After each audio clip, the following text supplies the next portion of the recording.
ಯಾರಿಗೆ ಭವಿಷ್ಯ ಹೇಳ್ಬೇಕು? ಅಣ್ಣನಿಗೆ. ಕೆಲವ್ರ ಮುಖ ನೋಡಿದ್ರೆ ನನಗೆ ಹೇಳ್ಬೇಕನ್ಸಿದ್ರು ಭವಿಷ್ಯ ಹೇಳಕ್ಕಾಗಲ್ಲ.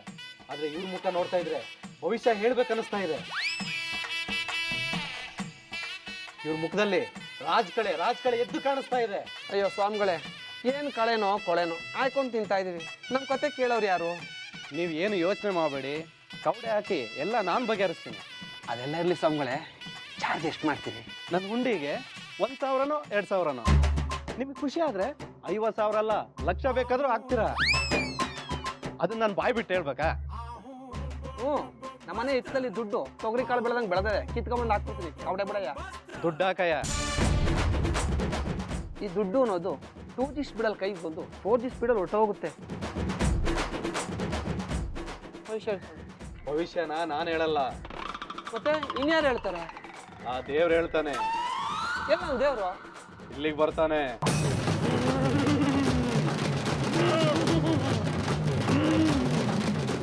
ಮಗನೇ ತಂದೆ, ತಗೋ ಕವಡೆ ಹಾಕೋ. ಹಾಕ್ತೀನಿ ತಂದೆ.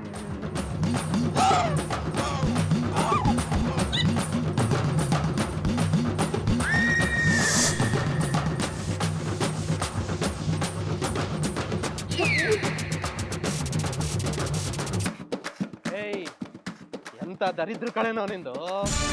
ಬಿಟ್ಟು ಕವಡೆ ನೆಟ್ಟಿಗೆ ನಿಂತಿದೆ. ನಿನ್ನಂತ ದರಿದ್ರದವನ್ನ ನನ್ನ ಜೀವನದಲ್ಲಿ ಇದೆ ಮೊದಲು ನೋಡ್ತಾ ಇರೋದು. ಅಲ್ಲ ಸ್ವಾಮಿಗಳೇ, ಇಷ್ಟೊತ್ತವರೆಗೂ ರಾಜಯೋಗ, ರಾಣಿ ಯೋಗ, ಆಯೋಗ ಅಂದ್ರಿ, ಈಗ ಯಾಕೆ ಹಿಂಗೆ ಬೈತಿದ್ದೀರಾ? ಅದನ್ನ ನಾನು ಹೇಳಿಲ್ಲ, ಆ ಭವಿಷ್ಯ ಹೇಳೋನು ಹೇಳಿರ್ತಾನೆ. ಹಂಗಂದ್ರೆ ತಾವುಗಳು ಯಾರು? ನಾನು ಅವ್ರ ಮೇಲೆ ಬಂದಿರೋ ದೇವ್ರು. ಇನ್ನೊಂದ್ಸರಿ ಕವಡೆ ಹಾಕೋ.